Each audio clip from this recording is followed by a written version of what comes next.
Buenos días, mis amados.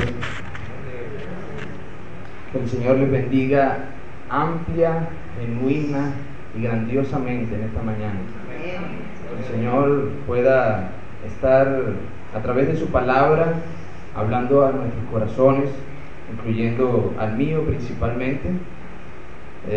Quiero pedirles que me acompañen antes que nada en oración al Padre.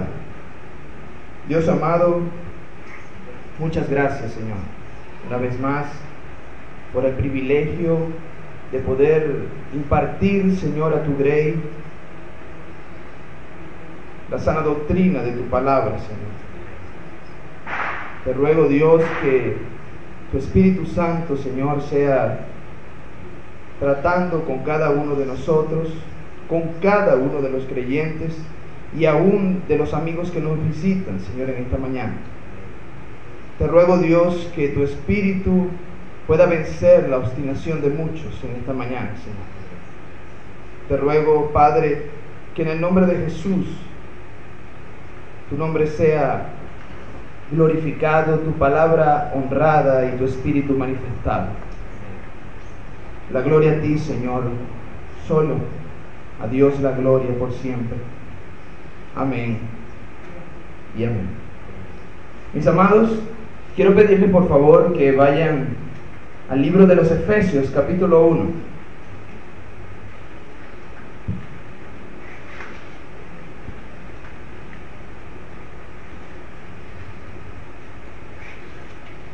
Versículos 1 y 2. ¿Alguien puede leerlo en voz alta, por favor? Pablo, apóstol de Jesucristo, por la voluntad de Dios, a los santos y fieles en Cristo Jesús que están en Éfeso. Gracia y paz a vosotros, de Dios nuestro Padre y del Señor Jesucristo. Amén, amén. Mis amados, carta a los Efesios por Pablo.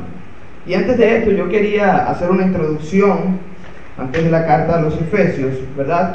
Contándoles una historia, ¿verdad?, que sucedió no hace muchos años, y es que a principios del siglo pasado, ¿verdad?, vivió en los Estados Unidos una señora llamada Heidi Green, quien a la hora de su muerte, en 1916, había acumulado una fortuna de $100 millones. Eso es mucho dinero actualmente, pero era muchísimo más en aquel tiempo. Sin embargo, esta mujer llegó a ser conocida como la mujer más miserable de América. Era tan avara que prefería comer avena fría para no gastar calentando el agua. En cierta ocasión, su hijo sufrió una lesión muy severa en una pierna.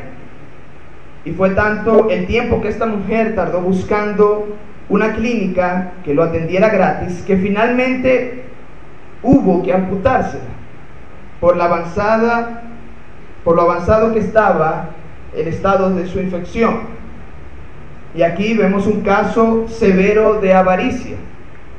Esta mujer tenía enormes recursos a su disposición, pero tomó la decisión de no usarlos.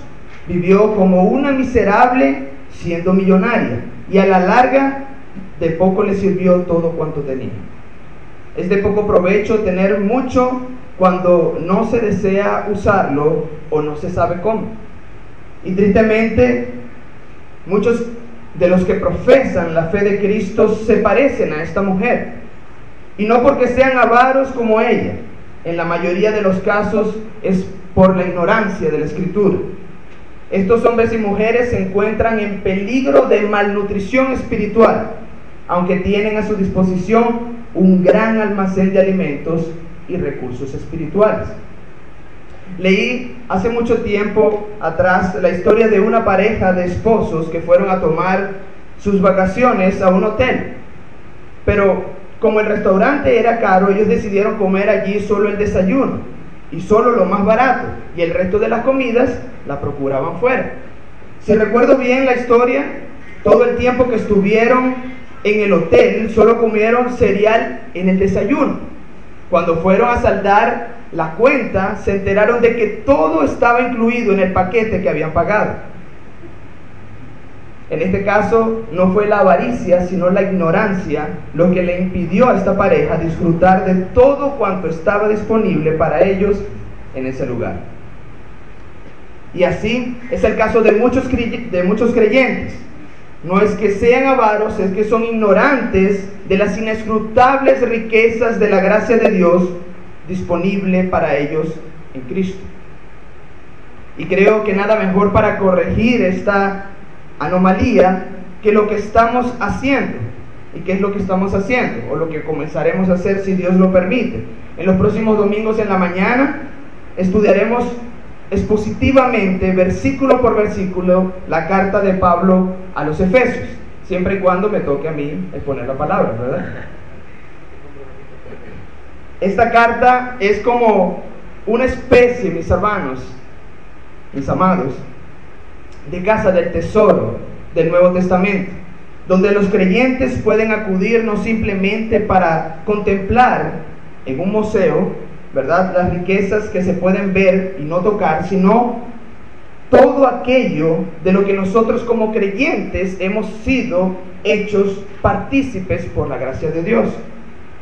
Pablo deseaba que los creyentes en Cristo conocieran estas cosas, que tuviesen una justa apreciación del plan redentor de Dios, del lugar que ocupa la iglesia dentro de ese plan y de los privilegios enormes que disfrutamos al ser parte de todo esto.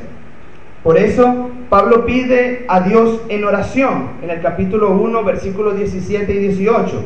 Leamos versículos 17 y 18 del capítulo 1. Para que el Dios de nuestro Señor Jesucristo, el Padre de gloria, os dé espíritu de sabiduría y de revelación en el conocimiento de Él, alumbrando los ojos de vuestro entendimiento, para que sepáis cuál es la esperanza a que Él os ha llamado, y cuáles las riquezas de la gloria de su herencia en los santos. Los creyentes no deben y no debemos ignorar esta oración de Pablo, porque si lo hacemos, no apreciaremos como debemos la salvación que es en Cristo Jesús, y consecuentemente no manifestaremos el gozo inefable del cual habla Pedro en su primera carta. Por lo tanto, no tendremos una escala correcta de valores, no podremos defendernos eficazmente de las seducciones del mundo. Seremos ignorantes de la palabra y fluctuaremos en contra de las aflicciones, de las tentaciones, de todo lo que el mundo nos ofrece. Es totalmente incongruente que un heredero de Dios viva como un pordiosero espiritual. Ustedes concuerdan conmigo en eso, ¿verdad? ¿Sí? Si queremos vivir a la altura de nuestro llamamiento, si queremos glorificar las riquezas de la gracia de Dios en nuestras vidas, necesitamos conocer a fondo el contenido, no solo de esta epístola, sino de toda la Escritura. En su comentario de Efesios, Stuart Olyott dice lo siguiente: cuando un cristiano comienza a entender la epístola de Pablo a los Efesios, algo maravilloso ocurre con su vida espiritual. Al comprender cuán rico es Él en Cristo, comienza a ser lleno de gratitud y de gozo. Ya nunca más envidia ni a los cristianos ni a los no cristianos otra vez. Él ve lo que significa vivir como un creyente en el mundo de hoy. Él viene a ser estable en su entendimiento doctrinal. En resumen, Efesios produce exactamente la clase de cristianos que más necesitamos. La carta de los Efesios es considerada por muchos como el escrito más sublime y más profundo del apóstol Pablo y de todo el Nuevo Testamento. De hecho, alguien dijo que esta es la más grande pieza literaria que alguien haya escrito alguna vez. Y debo confesar que asumo su exposición con temor y temblor, pero al mismo tiempo con mucho gozo y con mucha expectación de lo que Dios hará en medio nuestro.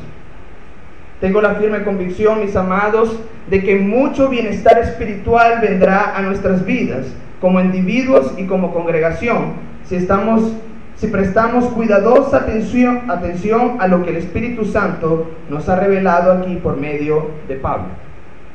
En la mañana de hoy nos vamos a concentrar, como bien dijo el hermano, el pastor Carlos, él colocó, por favor estén orando por el mensaje, y el mensaje es la salutación, ¿verdad?, de la carta de los Efesios, ¿verdad? Y entonces allí vemos que nosotros vamos a ir a esos 2 primeros versículos y vamos a ver cuán rica es la Escritura, siendo que nosotros sabemos bien que toda la Escritura es inspirada por Dios y útil. Y como veremos de inmediato, estos 2 primeros versículos de Efesios llevan el sello de la inspiración divina en ellos, y su utilidad para nosotros debe ser indiscutible. Efesios 1 y 2, vemos en primer lugar, ¿a quién? ¿Quién escribe la carta? Pablo, ¿sí? Entonces estudiaremos ahora, o veremos un poco sobre la historia de el remitente, el autor de la carta. Cuando escribimos una carta formal hoy en día, lo primero que ponemos luego de la fecha, ¿verdad?, y el lugar, es el destinatario, la persona a la cual va dirigida. Luego viene el cuerpo de la carta y al final del remitiente, quien la envió, ¿correcto? ¿Sí? Pero en los tiempos de Pablo no era así. Toda carta comenzaba con el remitente, luego venía él o los destinatarios, y antes del cuerpo de la carta, un saludo. Siempre comenzaban con un saludo. Y eso es exactamente lo que nosotros tenemos aquí. En el versículo 1, Pablo dice: Pablo, yo Pablo, apóstol de Jesucristo, porque yo quise. Porque a mí me pareció que, bueno, ser evangélico es bien, trae beneficios. Porque me nombró un hombre, me impuso las manos fulano y dijo el apóstol fulano, también tú eres apóstol ahora. ¿Dice allí eso? No. Dice Pablo, apóstol de Jesucristo por la voluntad de Dios. Esta carta fue escrita por el apóstol Pablo, y esto ya de entrada nos da una buena razón para leer con interés y cuidado el contenido de este documento. Indudablemente el apóstol Pablo es uno de los personajes más interesantes de todo el Nuevo Testamento. Era un hombre extraordinario, mis amados, en todos los sentidos. Probablemente uno de los intelectos más brillantes de su época, es lo que se escribe al respecto de él, escriben los historiadores. A pesar de que sus padres eran judíos, de alguna manera, no sabemos cómo, ¿verdad?, antes de Pablo nacer, ellos vinieron a ser ciudadanos romanos también. Un gran privilegio para un judío en aquella época. Muy probablemente provenía de una familia con buena condición social y económica, es lo que se dice. Esto hizo de Pablo un ciudadano romano de nacimiento, algo que en la soberanía de Dios sería de gran utilidad para su ministerio futuro. Sus padres se movieron de Galilea al Asia Menor para establecerse en la ciudad de Tarso, un importante centro portuario y comercial de aquellos días. Allí nació este gran hombre, o este hombre al cual Dios engrandeció, mejor dicho, ¿verdad? ¿Sí? A quienes sus padres le llamaron con el nombre hebreo de Saúl o Saulo, y cuyo nombre latino era Paulus o Pablo en español. Y allí se nutrió desde el principio de toda la cultura que le brindaba una ciudad tan cosmopolita como esta. Pero entonces vamos a ver un poco cómo era Tarso. No Tarso Pablo, no Pablo, sino la ciudad de Tarso. En Tarso había una universidad conocida por sus cursos de filosofía y de medicina. Allí estaba también el templo de Esculapio, el dios de la salud, y el cual servía como hospital y clínica para el uso de los estudiantes de medicina. Probablemente Pablo no estudió en esta universidad, pero seguramente se le fue muy difícil abstenerse de la influencia intelectual de aquella metrópolis de Sicilia. Su padre era fariseo y él mismo fue criado en la más estricta tradición judaica. concluyendo su educación en Jerusalén a los pies de Gamaliel, el rabino más famoso de aquellos días. Es por esta razón que Pablo decía, si yo tengo de qué jactarme entre ustedes, yo soy discípulo de Gamaliel. Muy pronto Pablo vino a ser evidente su superioridad en cuanto a aquel mundo entre los fariseos. Sus credenciales familiares y religiosas eran impecables. Había recibido una educación que pocos hombres de su época tenían, añadiendo a todo esto un celo evidente por las tradiciones religiosas de su nación. Por ciertos detalles que encontramos en el Nuevo Testamento, podemos deducir con cierto grado de probabilidad que Saulo llegó a ser miembro del Sanedrín, el concilio supremo de los judíos. Ser miembro del Sanedrín hoy en día sería más o menos como ser nombrado miembro de la Suprema Corte de Justicia. Como alguien ha dicho, Pablo era todo lo que un joven judío de aquellos días anhelaba ser. Y a medida que el evangelio se expandía, este joven se oponía furiosamente hasta que llegó a ser su más violento opositor. Pablo decidió hacer uso de todo su poder e influencia para acabar por completo con la fe cristiana en toda la tierra de Palestina. El trabajo era arduo, pero él se empeñó en perseguir a los cristianos. Ocupado en esto, cierto día se encontraba dirigiéndose a la ciudad de Damasco cuando repentinamente Pablo tiene un encuentro con el Cristo resucitado. El mismo Pablo nos contará luego en Hechos 26:13 qué fue lo que sucedió. Que en pleno mediodía él vio una luz del cielo que sobrepasaba el resplandor del sol, y en ese instante oyó una voz en lengua hebrea que le dijo: Saulo, Saulo, ¿por qué me persigues? Dura cosa te es dar coces contra el aguijón. Pablo responde: yo entonces dije, ¿quién eres, Señor? Y el Señor me dijo: yo soy Jesús a quien tú persigues. Pero levántate y ponte sobre tus pies, porque para esto he aparecido a ti, para ponerte por ministro y testigo de las cosas que has visto y de aquellas en que me apareceré a ti, librándote de tu pueblo y de los gentiles, a quien ahora te envío, para que abras sus ojos, para que se conviertan de las tinieblas a la luz y de la potestad de Satanás a Dios, para que reciban por la fe que es en mí perdón de pecados y herencia entre los santos. Ese es Hechos, para los que anotan, 26, 15 al 18. Allí relata Pablo qué fue lo que sucedió con él camino a Damasco. Y es así como este súper arrogante fariseo llega a Damasco convertido como un manso corderito, guiado por hombres que andaban con él, porque estaba completamente ciego. Así estuvo allí por 3 días hasta que recibió la visita de Ananías, a quien el Señor comisionó para imponer las manos sobre él para que recobrase la vista. En un principio sabemos bien que Ananías se espantó cuando Dios le dijo: ve allá a donde Saulo de Tarso. ¿Y qué dijo Ananías?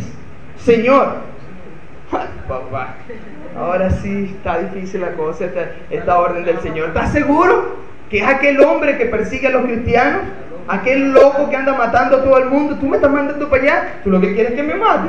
De una vez, textualmente, ¿sí? Sin hacer alegorías de lo que dijo Ananías, Ananías dijo: Señor, he oído de muchos acerca de este hombre, cuántos males ha hecho a tus santos en Jerusalén, y aún aquí he aquí que aún tiene autoridad de los principales sacerdotes para prender a todos los que invocan tu nombre.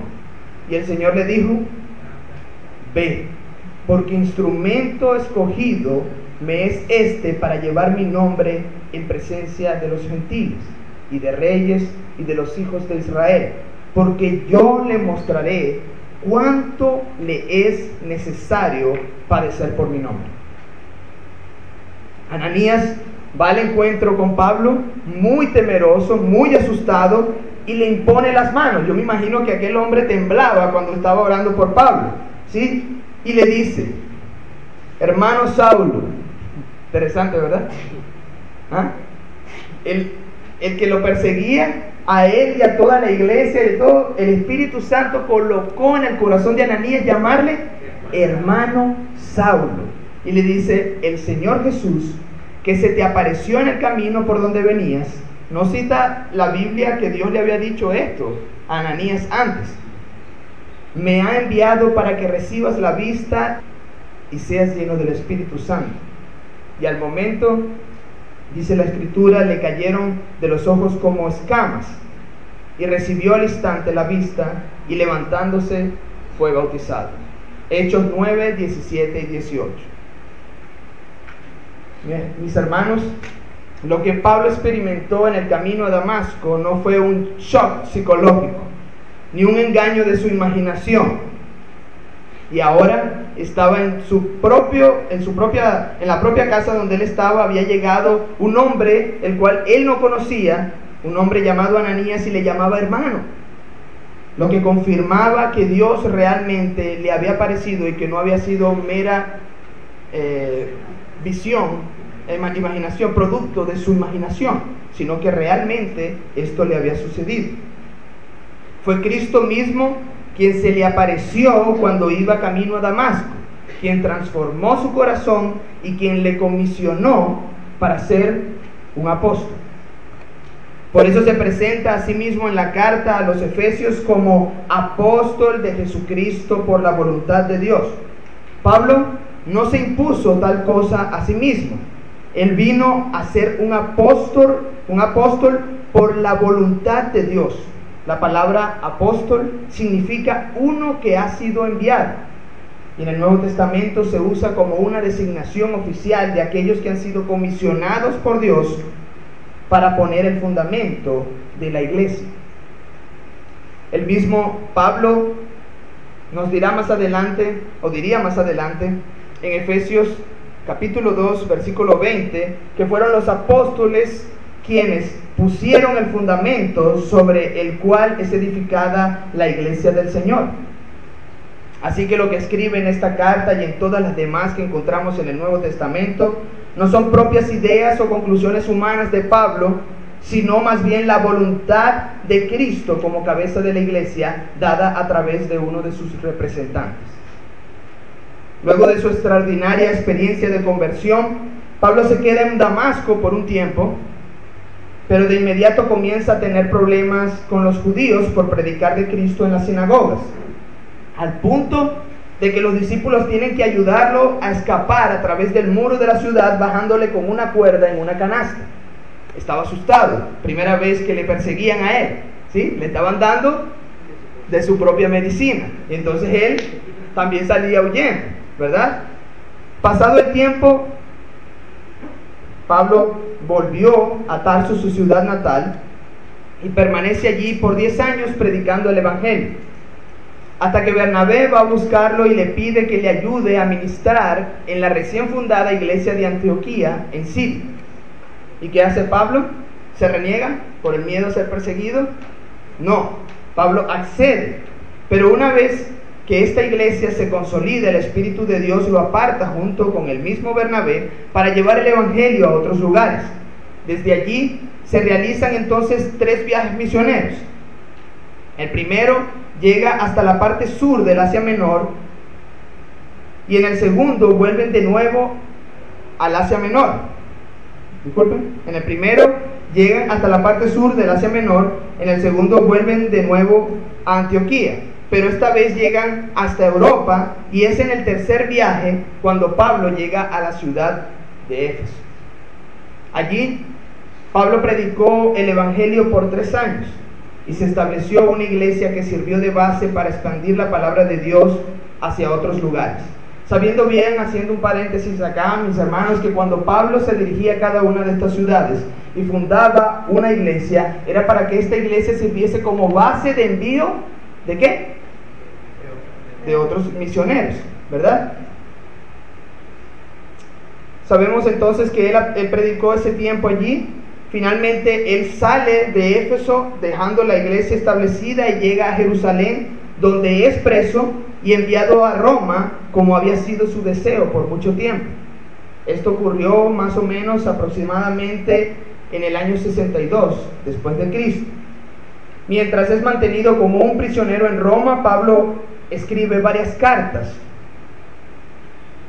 Una de estas cartas a su amigo Filemón, otra a la iglesia de Filipos y otra a los colosenses, hasta que escribe también y decide escribir la carta a los hermanos de Éfeso.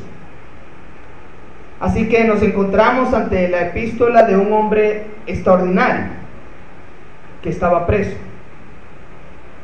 La carta que vamos a estudiar no fue escrita por un teólogo de oficina encerrado en una torre de cristal. No fue ese el contexto. Pablo fue sin duda alguna el más grande teólogo que ha producido la iglesia de Cristo a través de la historia, pero fue también un pastor y un misionero que dio su vida para el avance del reino, la conversión de las almas y la edificación de todos los santos. Bien vale la pena poner atención a lo que un hombre con estas características tiene para decirnos, ¿verdad que sí? Sin embargo, la razón primordial por la que debemos estudiar a fondo esta epístola sigue siendo la que encontramos en el verso 1. Esta es la razón primordial. Pablo era un apóstol de Jesucristo por voluntad de Dios, no por voluntad propia. Cristo, la cabeza de la iglesia, lo llamó soberanamente y lo capacitó para dar a conocer a través de él su voluntad a la iglesia. Lo que tenemos aquí no es palabra de hombre, queridos, es la palabra inefable e inerrante del Dios Todopoderoso, la cual debemos recibir con oído abierto y un corazón expectante, para que esta palabra haga en nosotros su obra para la gloria de Cristo y el propio bien de nuestras almas. Habiendo considerado el remitente, entonces vamos ahora en segundo lugar a los destinatarios. En el verso 1 vemos dos cosas.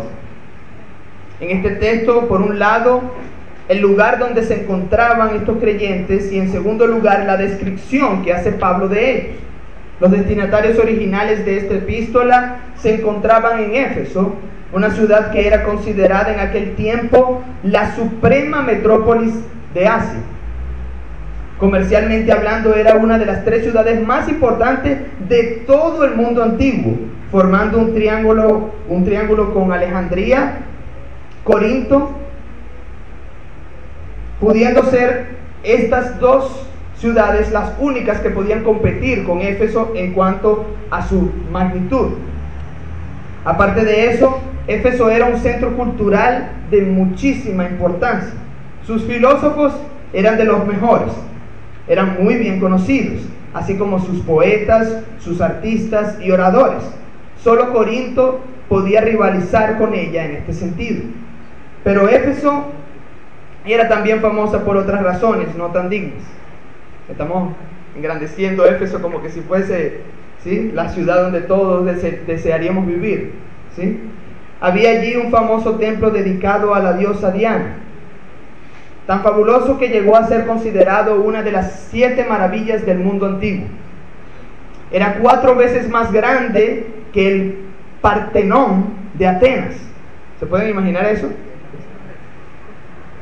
El Partenón, ¿recuerdan el Partenón de Atenas? Era 4 veces más grande que esto. Y se dice que su construcción duró 220 años. Un dicho popular de aquellos días decía más o menos así: el sol no veía en su ruta nada más hermoso que el templo de Diana. Éfeso era también un centro para la adoración del emperador Augusto y un lugar donde se practicaba ampliamente la magia y el espiritismo.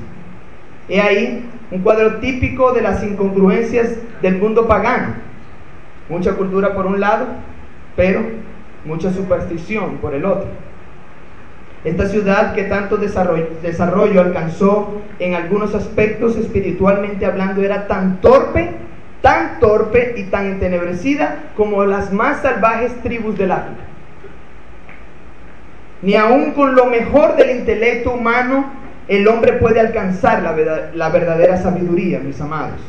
Sin la gracia de Dios, el hombre más culto puede ser tan torpe como las más torpes bestias.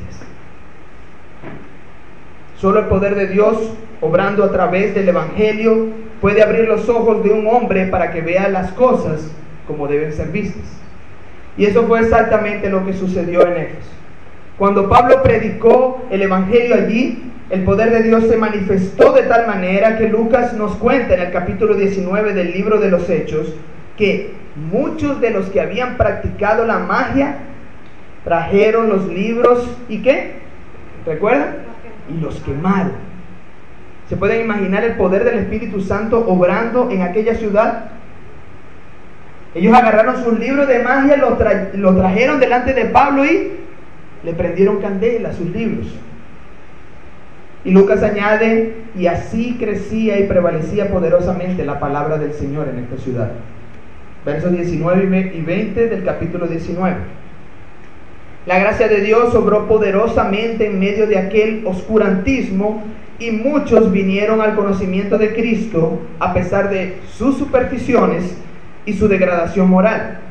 Y esto debe ser para nosotros un motivo de aliento, mis hermanos, y de estímulo para nosotros seguir luchando por la obra de Cristo en nuestra ciudad. No tenemos un contexto muy diferente al contexto de Éfeso. La gente está completamente volcada al espiritismo, a la santería, al ocultismo. ¿Y nosotros qué vamos a hacer con respecto a esto? ¿Quedarnos callados? ¿Esperar que Dios haga algo a través de las piedras? ¿O nosotros hablaremos y testificaremos del Dios vivo? Amados hermanos, el Evangelio de Cristo es poderoso para salvar. Por medio de este Evangelio, el Espíritu de Dios abre los ojos de los ciegos, liberta a los cautivos, transforma el corazón. Pablo es un vivo ejemplo de esto, lo mismo que estos creyentes en Éfeso. En esta gran ciudad tan famosa, tan orgullosa por su estatus comercial y cultural, en esta ciudad degradada moral y espiritualmente, muchos creyeron cuando el Evangelio fue predicado. Mis hermanos, Cristo prometió que las puertas del Hades no prevalecerán contra la iglesia. Amén. La carta que hoy comenzamos a estudiar nos muestra hasta dónde puede alcanzar la comprensión espiritual de aquellos que vienen a Cristo en arrepentimiento y fe. Fueron hombres y mujeres de ese trasfondo a quienes Pablo envía una carta tan profunda. Dios había iluminado el entendimiento de estos creyentes, y con la carta de Pablo su comprensión de las verdades del Evangelio vendrían a ser mucho más profundas y amplias. Hoy en día sabemos bien que la gente no quiere saber nada, absolutamente nada sobre doctrina. Solo quieren saber y que se les hable de cosas sencillas y prácticas para la vida cristiana. Obviamente Pablo no comparte esta opinión. Los creyentes deben profundizar en el conocimiento de las doctrinas comprendidas en el Evangelio, y de allí se deriva una vida práctica que sea consecuente con esas doctrinas. Esta carta fue enviada primeramente a creyentes como cualquiera de nosotros que se congregaban en una ciudad muy parecida a la nuestra, y partiendo de allí debía de ser distribuida a las otras iglesias de Asia Menor. ¿Y cómo es que define Pablo a estos hermanos a quienes escribe? Como pecadores impedernidos que se habían apartado del Dios vivo, y no, les dice como santos y fieles en Cristo Jesús. Y hay tres cosas que debemos notar aquí. Pablo dice, en primer lugar, que estos hermanos eran santos. Esta palabra se usa en la Escritura para todo aquello que ha sido apartado para la adoración y el servicio a Dios. En el Antiguo Testamento se usaba, entre otras cosas, para referirse a la nación de Israel. En virtud del llamamiento soberano de Dios, Israel era una nación distinta, un pueblo separado para Dios, y lo mismo dice de los creyentes en el Nuevo Testamento. Los creyentes en Cristo son hombres y mujeres ordinarios que hemos sido preparados y separados para Dios, y no meramente en un sentido externo, sino primariamente en un sentido interno. Nuestros pecados han sido perdonados y nuestro corazón ha sido purificado para que ahora podamos vivir para Dios. Somos libres en Cristo, pero para obedecer a la justicia. Para eso somos libres en Cristo, no para pecar. Pablo define en Romanos 6 con palabras contundentes: mis amados, hemos muerto al pecado y ahora vivimos para Dios. Eso es un santo, alguien que ha muerto al pecado, pero está vivo para Dios. Y si hay algo que necesita recordar urgentemente la iglesia de Cristo de nuestra generación, es esta definición bíblica de lo que significa ser un santo. Somos distintos, mis hermanos, porque somos santos. Y la iglesia de Cristo siempre ha sido poderosa en la misma medida en que sus miembros han podido mostrar al mundo esa realidad de que son santos, distintos. Esa es una de las razones por la que la iglesia de nuestra generación es tan débil actualmente. Los de afuera no ven ninguna diferencia entre muchos de los que dicen ser cristianos y aquellos que viven su vida según sus placeres. Nosotros vivimos para Dios. Nuestros anhelos, nuestro estilo de vida, nuestra forma de conducirnos deben mostrar al mundo que Dios es nuestra autoridad suprema, que el cielo es nuestra patria y que somos distintos. Y en la misma medida en que manifestemos esa diferencia, en esa misma medida seremos testigos eficaces del poder del Evangelio. El Señor Jesús dijo en Mateo 5: pero si la sal se desvaneciere, si perdemos nuestros rasgos distintivos, ¿con qué será salada? No sirve más para nada, sino para ser echada fuera y hollada por los hombres, dijo el Señor Jesús.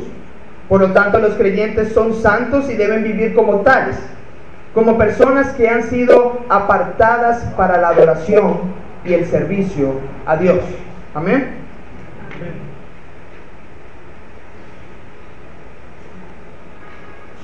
Pero Pablo también dice que estos hermanos eran fieles, y esta palabra puede ser traducida también como creyentes. Estos hermanos en Éfeso eran santos y creyentes. Ambas expresiones forman una unidad en el texto, porque eran creyentes, eran santos, y porque eran santos, eran creyentes. Es inseparable esa verdad. Porque eran santos, eran creyentes, y porque eran creyentes, eran santos. No se puede ser creyente sin ser santo, ni se puede ser santo sin ser creyente. Estos términos no pueden ser separados de ningún modo. Estos hombres y mujeres habían depositado su fe en la persona de Cristo, y de ese modo habían recibido el perdón de sus pecados y el don de la vida eterna. Todos los creyentes son santos, todos los santos son creyentes, y en la medida en que se acrecienta la fe, en esa misma medida se desarrolla en la práctica la santidad. Pero hay algo más que Pablo dice de ellos. Verso 1, esta frase probablemente la más importante en todas las epístolas paulinas: los creyentes están en Cristo Jesús, unidos vitalmente a Él. Y es precisamente en virtud de esa unión con Él que tenemos los privilegios que Pablo mencionará luego en esta misma carta. Si somos santos, adoptados, perdonados, redimidos, si somos herederos de Cristo, es porque estamos en Cristo Jesús. Todo lo de Cristo es nuestro, porque no somos absolutamente nada delante del Padre, pero en Él disfrutamos todos los privilegios que a Él le corresponden como hijo legítimo. Nosotros somos lo que somos por causa de Cristo. Separados de Él somos menos que nada. Unidos a Él por la fe somos herederos del reino de los cielos con plenos derechos filiales. Por eso Pablo dice en otro lugar que Cristo es el todo en todos. Él es el todo de nuestra vida. Amén. Debe ser el todo de nuestra vida. Todas las bendiciones que recibimos cada día de parte de Dios y todas las que disfrutaremos en la eternidad, todas nos vienen a nosotros a través de Cristo Jesús. Todas. No por nuestros méritos, sino por los méritos de Cristo. Por eso Él y solo Él recibirá la gloria por los siglos de los siglos. Por eso Él y solo Él merece todo nuestro amor, toda nuestra gratitud, toda nuestra fidelidad. Pero hay algo más en esta salutación que veremos mucho más brevemente. Ya hemos considerado quién es el remitente de la carta y quiénes son los destinatarios. Veamos ahora en tercer y último lugar el saludo. Verso 2. ¿Alguien lo puede leer? Gracia y paz a vosotros, de Dios nuestro Padre y del Señor Jesucristo. Amén. Gracia y paz a vosotros, del Señor nuestro, ¿cómo es? De Dios nuestro Padre y del Señor Jesucristo. Verso 2. En el tiempo de Pablo, cuando dos griegos se encontraban en la calle, se saludaban el uno al otro con la palabra griega chairein, que en español significa regocijo. Él se encontraba en la calle y le decía regocijo. Se decían ellos, los griegos.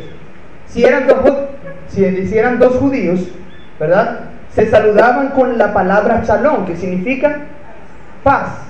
Más que paz, también significa salud, bienestar. Esta palabra señala el estado de aquel que se encuentra disfrutando de las abundantes bendiciones que fluyen a nosotros por la bondad de Dios. Pablo toma aquí el saludo típico de los griegos y el saludo típico de los judíos, pero lo enmarca en una fórmula ligeramente distinta y decididamente cristiana. En vez de usar la palabra chairin, Pablo decide usar una palabra mucho más conocida para nosotros que significa gracia, y es la palabra charis, ¿sí? En vez de decirle regocijo, dice charis, gracia. Esta gracia apunta hacia el espontáneo e inmerecido favor de Dios hacia el pecador. Es el favor de Dios obrando en nosotros, el cual no merecemos, y todo es por causa de los méritos de Cristo. El resultado de esa gracia obrando en nuestras vidas es lo siguiente: la paz de Dios que sobrepasa todo entendimiento. Únicamente con esa gracia nosotros podemos disfrutar de esa paz de la cual cantamos acá, ¿sí? Esa paz puede ser únicamente disfrutada, usufruida, si la gracia nos alcanzó. Únicamente. Si no, nunca disfrutaremos de esa paz. Esa paz no significa una vida sin problemas y sin dificultades, mis hermanos, sino más bien la quietud interna de aquel que sabe que ha sido reconciliado con Dios. El reposo que experimenta un alma aún en medio del dolor y la aflicción, cuando sabe que su vida se encuentra en las manos de un Padre amante, sabio y todopoderoso, que ha hecho un pacto con su pueblo de no volverse atrás en hacerles bien. Esa paz es un resultado directo de la obra de la gracia de Dios en nuestras vidas. Pero ahora noten que Pablo sigue diciendo que tanto esa gracia como esa paz provienen ¿de quién? De Dios nuestro Padre y del Señor Jesucristo. Y el texto transmite la idea no de dos fuentes distintas, sino de la misma fuente. Interesante, ¿verdad? Ahora que estamos estudiando la Trinidad, ¿sí? Cristo dijo en cierta ocasión: yo y el Padre somos uno. Juan capítulo 10, verso 30. Esa gracia y esa paz provienen del Padre a través del Hijo, nuestro Señor Jesucristo, la segunda persona de la Trinidad. Ahora bien, al leer estas palabras, No debemos pensar en un simple saludo. Quien habla aquí es el apóstol Pablo, es el Espíritu Santo a través del apóstol Pablo, manifestando por inspiración divina, manifestando por inspiración divina la voluntad de Cristo para su pueblo que es la iglesia. Más que una salutación, dicha costumbre es una bendición que Pablo desea de todo corazón que estos hermanos experimenten en sus vidas.